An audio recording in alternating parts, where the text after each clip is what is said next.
Great Expectations by Charles Dickens. Chapter 19, Part 1. Morning made a considerable difference in my general prospect of life, and brightened it so much that it scarcely seemed the same. What lay heaviest on my mind was the consideration that 6 days intervened between me and the day of departure, for I could not divest myself of a misgiving that something might happen to London in the meanwhile, and that when I got there it would be either greatly deteriorated or clean gone. Joe and Biddy were very sympathetic and pleasant when I spoke of our approaching separation, but they only referred to it when I did. After breakfast, Joe brought out my indentures from the press in the best parlor, and we put them in the fire, and I felt I was free. With all the novelty of my emancipation on me, I went to church with Joe, and thought perhaps the clergyman wouldn't have read that about the rich man in the kingdom of heaven if he had known all. After our early dinner, I strolled out alone, purposing to finish off the marshes at once and get them done with. As I passed the church, I felt, as I had felt during service in the morning, a sublime compassion for the poor creatures who were destined to go there, Sunday after Sunday, all their lives through, and to lie obscurely at last among the low green mounds. I promised myself that I would do something for them one of these days, and formed a plan in outline for bestowing a dinner of roast beef and plum pudding, a pint of ale, and a gallon of condescension upon everybody in the village. If I had often thought before, with something allied to shame, of my companionship with the fugitive whom I had once seen limping among those graves, what were my thoughts on this Sunday when the place recalled the wretch, ragged and shivering, with his felon iron and badge? My comfort was that it happened a long time ago, and that he had doubtless been transported a long way off, and that he was dead to me, and might be veritably dead into the bargain. No more low, wet grounds, no more dikes and sluices, no more of these grazing cattle, though they seemed in their dull manner to wear a more respectful air now, and to face round, in order that they might stare as long as possible at the possessor of such great expectations. Farewell, monotonous acquaintances of my childhood. Henceforth I was for London and greatness, not for Smith's work in general, and for you. I made my exultant way to the old battery, and lying down there to consider the question whether Miss Havisham intended me for Estella, fell asleep. When I awoke, I was much surprised to find Joe sitting beside me, smoking his pipe. He greeted me with a cheerful smile on my opening my eyes, and said, "As being the last time, Pip, I thought I'd foller." "And, Joe, I'm very glad you did so." "Thank you, Pip." "You may be sure, dear Joe," I went on, after we had shaken hands, "that I shall never forget you." "No, no, Pip," said Joe in a comfortable tone. "I'm sure of that. Aye, aye, old chap. Bless you, it were only necessary to get it well round in a man's mind to be certain on it, but it took a bit of time to get it well round. The change come so uncommon plump, didn't it?" Somehow I was not best pleased with Joe's being so mightily secure of me. I should have liked him to have betrayed emotion, or to have said, "It does you credit, Pip," or something of that sort. Therefore I made no remark on Joe's first head, merely saying as to his second that the tidings had indeed come suddenly, but that I had always wanted to be a gentleman, and had often and often speculated on what I would do if I were one. "Have you, though?" said Joe. "Astonishing!" "It's a pity now, Joe," said I, "that you did not get on a little more when we had our lessons here, isn't it?" "Well, I don't know," returned Joe. "I'm so awful dull. I'm only master of my own trade. It were always a pity as I was so awful dull, but it's no more of a pity now than it was this day 12-month, don't you see?" What I had meant was, that when I came into my property and was able to do something for Joe, it would have been much more agreeable if he had been better qualified for a rise in station. He was so perfectly innocent of my meaning, however, that I thought I would mention it to Biddy in preference. So when we had walked home and had had tea, I took Biddy into our little garden by the side of the lane, and after throwing out in a general way for the elevation of her spirits, that I should never forget her, said I had a favor to ask of her. "And it is, Biddy," said I, "that you will not omit any opportunity of helping Joe on a little." "How helping him on?" asked Biddy with a steady sort of glance.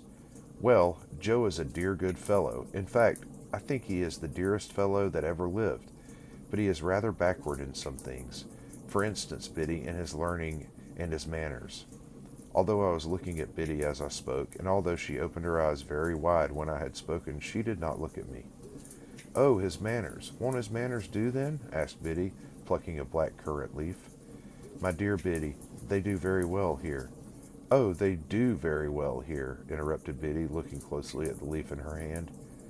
Hear me out, but if I were to remove Joe into a higher sphere, as I shall hope to remove him when I fully come into my property, they would hardly do him justice. And don't you think he knows that? Asked Biddy. It was such a very provoking question, for it had never in the most distant manner occurred to me, that I said snappishly, Biddy, what do you mean? Biddy, having rubbed the leaf to pieces between her hands, and the smell of a black currant bush has ever since recalled to me that evening in the little garden by the side of the lane, said, Have you never considered that he may be proud? Proud, I repeated with disdainful emphasis. Oh, there are many kinds of pride, said Biddy, looking full at me and shaking her head. Pride is not all of one kind. Well, what are you stopping for? Said I. Not all of one kind, resumed Biddy. He may be too proud to let anyone take him out of a place that he is so competent to fill, and fills well and with respect. To tell you the truth, I think he is, though it sounds bold in me to say so, for you must know him far better than I do. Now, Biddy, said I am very sorry to see this in you. I did not expect to see this in you. You are envious, Biddy, and grudging. You are dissatisfied on account of my rise in fortune, and you can't help showing it. If you have the heart to think so, returned Biddy, say so. Say so over and over again if you have the heart to think so. If you have the heart to be so, you mean, Biddy, said I, in a virtuous and superior tone. Don't put it off upon me. I am very sorry to see it, and it's a bad side of human nature. I did intend to ask you to use any little opportunities you might have after I was gone of improving dear Joe, but after this I ask you nothing. I am extremely sorry to see this in you, Biddy, I repeated. It's a bad side of human nature. Whether you scold me or approve of me, returned poor Biddy, you may equally depend upon my trying to do all that lies in my power here at all times, and whatever opinion you take away of me shall make no difference in my remembrance of you. Yet a gentleman should not be unjust neither, said Biddy, turning away her head. I again warmly repeated that it was a bad side of human nature, in which sentiment, waiving its application, I have since seen reason to think I was right, and I walked down the little path away from Biddy, and Biddy went into the house, and I went out at the garden gate and took a dejected stroll until supper time, again feeling it very sorrowful and strange that this, the second night of my bright fortunes, should be as lonely as unsatisfactory as the first. But morning once more brightened my view, and I extended my clemency to Biddy, and we dropped the subject. Putting on the best clothes I had, I went into town as early as I could hope to find the shops open, and presented myself before Mr. Trabb, the tailor, who was having his breakfast in the parlor behind his shop, and who did not think it worth his while to come out to me, but called me in to him. Well, said Mr. Trabb, in a hail fellow well met kind of way, how are you, and what can I do for you? Mr. Trabb had sliced his hot roll into 3 feather beds, and was slipping butter in between the blankets and covering it up. He was a prosperous old bachelor, and his open window looked into a prosperous little garden and orchard, and there was a prosperous iron safe let into the wall at the side of his fireplace, and I did not doubt that heaps of his prosperity were put away in it in bags. Mr. Trabb, said I, it's an unpleasant thing to have to mention because it looks like boasting, but I have come into a handsome property. A change passed over Mr. Trabb. He forgot the butter in bed, got up from the bedside, and wiped his fingers on the tablecloth, exclaiming, Lord bless my soul! I am going up to my guardian in London, said I, casually drawing some guineas out of my pocket and looking at them, and I want a fashionable suit of clothes to go in. I wish to pay for them, I added, otherwise I thought he might only pretend to make them with ready money. My dear sir, said Mr. Trabb, as he respectfully bent his body, opened his arms, and took the liberty of touching me on the outside of each elbow, don't hurt me by mentioning that. May I venture to congratulate you? Would you do me the favor of stepping into the shop? Mr. Trabb's boy was the most audacious boy in all that countryside. When I had entered, he was sweeping the shop, and he had sweetened his labors by sweeping over me. He was still sweeping when I came into the shop with Mr. Trabb, and he knocked the broom against all possible corners and obstacles to express, as I understood it, equality with any blacksmith, alive or dead. Hold that noise, said Mr. Trabb with the greatest sternness, or I'll knock your head off. Do me the favor to be seated, sir. Now this, said Mr. Trabb, taking down a roll of cloth and tiding it out in a flowing manner over the counter, preparatory to getting his hand under it to show the gloss, is a very sweet article. I can recommend it for your purpose, sir, because it really is extra super. But you shall see some others. Give me number 4, you," to the boy, and with a dreadfully severe stare, foreseeing the danger of that miscreant's brushing me with it, or making some other sign of familiarity. Mr. Trabb never removed his stern eye from the boy until he had deposited number 4 on the counter and was at a safe distance again. Then he commanded him to bring number 5 and number 8.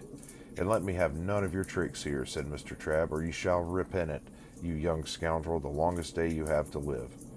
Mr. Trabb then bent over number 4, and in a sort of deferential confidence recommended it to me as a light article for summer wear, an article much in vogue among the nobility and gentry, an article that it would ever be an honor to him to reflect upon a distinguished fellow townsman's, if he might claim me for a fellow townsman, having worn. "Are you bringing numbers 5 and 8, you vagabond?" said Mr. Trabb to the boy after that, "or shall I kick you out of the shop and bring them myself?" I selected the materials for a suit with the assistance of Mr. Trabb's judgment, and re-entered the parlor to be measured. For although Mr. Trabb had my measure already, he had previously been quite contented with it. He said apologetically that it wouldn't do under the existing circumstances, sir, wouldn't do at all.